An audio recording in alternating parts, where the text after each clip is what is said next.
check it out. Follow me, mini, mouth.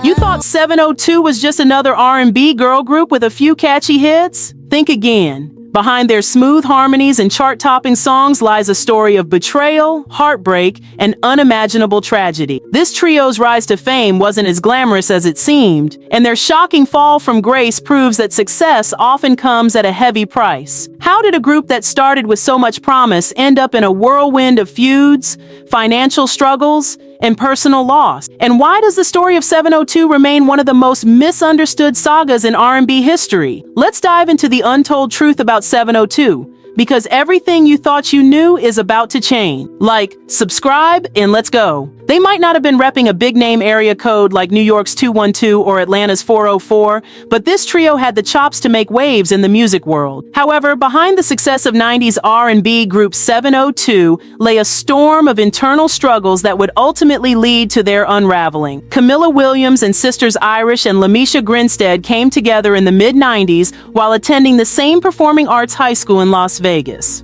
Irish and her twin sister Orish, along with their older sister Lamisha, had already honed their skills singing in the lobby of Caesar's Palace. It was there, under the dazzling lights of the Vegas Strip, that their journey began. One day, fate intervened when actor-comedian Sinbad heard their voices and suggested they enter a music competition in Atlanta. They took the leap, and while they only claimed second place, what happened next would prove to be the true prize. As the event wrapped up, they had a chance encounter with Michael Bivins, the R&B heavyweight from New Edition, and Belle Biv DeVoe. An impromptu audition left him so impressed that he signed the group on the spot to his label, Biv 10 Records. Gone was their original name, Sweeter Than Sugar, as Bivins rebranded them with a name that paid homage to their roots, 702, the area code of their Las Vegas hometown. And just like that, their path to stardom was set. Before fans fell in love with 702 as a trio, they actually began as a quartet. The original lineup featured Irish, her twin Orish, their older sister Lamisha, and friend Amelia Child. Their first big break came when they made their official debut as featured artists on Subway's top 20 hit single, This Little Game We Play. But change came quickly for the group when Michael Bivins, their mentor and label head, decided Orish and Amelia's voices didn't quite fit his vision for 702. He replaced them with Tiffany Villarreal and Camilla Williams, two talented singers who, like the Grinstead sisters, attended Las Vegas' prestigious performing arts high school. The lineup shakeup wasn't over yet. Just 6 months before the release of their debut single, Tiffany chose to leave the group to pursue a solo career. Despite these early changes, 702 was ready to make their mark. In August 1996, their debut single Stilo dropped and became an instant hit, landing in the top 40 on the Billboard Hot 100. 2 months later, they followed up with their debut album, No Doubt. While Stilo opened the door, it was their second single, Get It Together, that turned 702 into a household name. The track soared to number 10 on the Hot 100 and number 3 on the R&B hip-hop chart, earning the album gold status. 702 had arrived, and they were just getting started. Stilo wasn't just a breakout hit for 702, it also marked the beginning of a pivotal collaboration with none other than Missy Misdemeanor Elliott. Missy co-wrote and produced several tracks for their debut album, cementing her role in shaping the group's sound. In return, 702 appeared on Missy's debut album, Super Duper Fly, lending their vocals to the track Beep Me 911. When 702 released their sophomore album, aptly titled 702, the group reached new heights. The album's lead single, Where My Girls At, a high-energy anthem also penned and produced by Missy, became their signature song and remains their biggest hit to date. While the album had 2 follow-up singles, they struggled to match the chart-topping success of the first. In June 1999, life outside the spotlight took center stage for Meelah as she gave birth to her son. Fans may recall glimpses of her very pregnant belly in the music video for Where My Girls At. During Meelah's maternity leave, the sisters brought in their twin Orish to fill in temporarily. After the album's release, the group decided to take a well-deserved hiatus. But behind the scenes, things were far from peaceful. Tensions between the members began to boil over, particularly targeting Meelah, who bore the weight of being the group's lead singer. In later interviews, Meelah revealed the hostility and animosity she felt from the sisters, which made staying in the group unbearable. Ultimately, she left 702 to pursue a solo career, though that journey didn't pan out. She continued to contribute to the music scene by writing and singing backup for artists like Missy Elliott and Faith Evans. In her absence, Irish's friend Creela Moore joined the group as the new member. However, the constant lineup changes hinted at deeper challenges within 702, and fans began to wonder if the trio could ever regain their harmony, both musically and personally. With a fresh lineup in 2001, the group released the single Pootie Tangin' for the soundtrack of the comedy film Pootie Tang. But behind the scenes, there was a push to restore the original lineup. After numerous requests from Meelah and Irish, Meelah eventually agreed to rejoin the group. Unfortunately, her return meant Creela Moore was shown the door. In a candid moment, Meelah later admitted that her primary reason for coming back was financial. Reunited, the original trio released their third studio album, Star, in 2003. The project featured the standout single, I Still Love You, which showcased their signature harmonies. However, the album didn't receive the promotional push it needed from Motown, resulting in minimal attention and disappointing sales. By 2006, the group officially disbanded, with each member shifting focus to their personal lives and solo pursuits. That same year, Meelah stepped away from the music industry entirely, taking on a 9-to-5 job as a wedding chapel manager at Treasure Island Hotel and Casino in Las Vegas.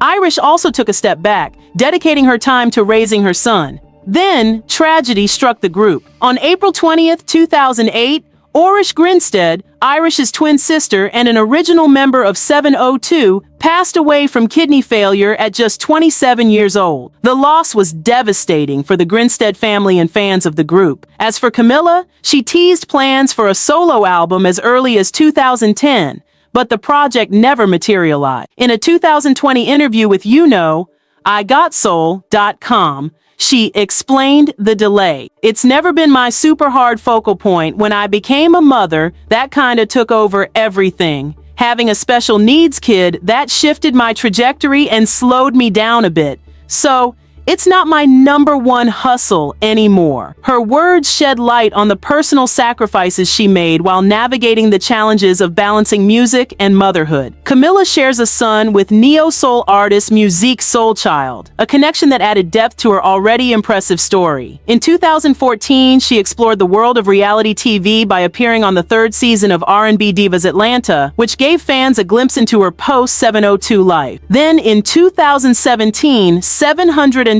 officially reunited, much to the delight of their loyal fan base, and made a surprise appearance at the Soul Train Music Award. This reunion was followed by a nostalgic tour. The reunion itself was sparked by Meelah, who hadn't seen Meelah and Irish since their last album in 2003. Their only contact had been a brief conversation in 2009 after the birth of her son. Determined to mend their bond, Meelah flew to Las Vegas in 2016 to meet with her former bandmates. The reunion was heartfelt, and the trio instantly reconnected as if no time had passed. It also marked a turning point, reigniting interest in the group and leading to their tour. While the tour brought fans down memory lane, it wasn't intended to pave the way for new music from 702. Meelah clarified in interviews that the tour was purely a nostalgic experience for their audience, with no plans for a new group album. During this time, Camila was also focusing on her long-awaited solo project. Though the album was finally completed, the pandemic delayed the mixing and mastering process. Camila described her solo album as a conceptual journey through love and heartbreak, deeply inspired by her tumultuous relationship with Musique Soulchild. She promised tracks brimming with raw emotion, channeling the pain, anger, and vulnerability she experienced during their time together. This project, according to Camila, is her way of sharing her truth with fans while stepping into her own spotlight. Camila has also ventured into acting, adding another creative outlet to her repertoire. She appeared as a backup singer in Season 3 of the National Geographic television series Genius, which aired on March 21, 2021. This season focused on the life and legacy of the Queen of Soul, Aretha Franklin, allowing Camila to pay homage to one of music's greatest icons while showcasing her acting skills. Meanwhile, a shocking revelation emerged in Lamisha's life in May 2020. In a since-deleted Instagram post, Lamisha shared that she was homeless. She tagged both her husband and son's Instagram accounts, alleging that they had kicked her out of the house, which was apparently owned by her mother-in-law. The post left fans stunned, as it painted a stark contrast to the low-key, family-oriented life Lamisha had seemingly been living. In response to the flood of questions and concerns, Lamisha provided additional details and even shared her Cash App for those who wanted to support her during this difficult time.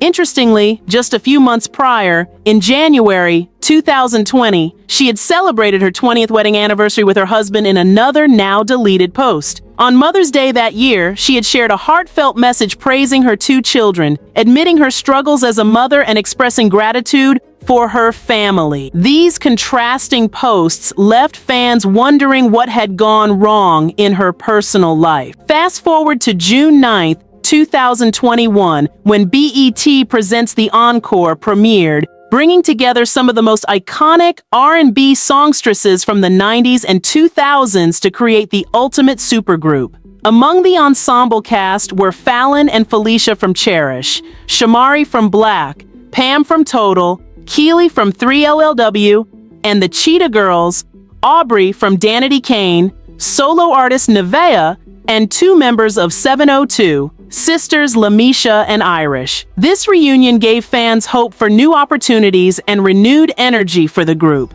It also showcased the enduring talent and charisma of these women, even amidst their personal challenges. The mission, should they choose to accept it, is nothing short of intense. The ladies have 30 days to write and record an entire album, perfect their choreography, hone their vocals, and deliver a live performance, all while living together under one roof. Drama, talent, and nostalgia collide in what promises to be a roller coaster ride of creativity and sisterhood. Adding an extra sprinkle of nostalgia to the mix, the show features none other than Sita, the beloved animated host from BET's iconic Sita's World, as the guide through this thrilling journey. For fans of the 90s and 2000s R&B, BET Presents the Encore serves as both a walk down memory lane and a showcase of what these incredible women can still bring to the table.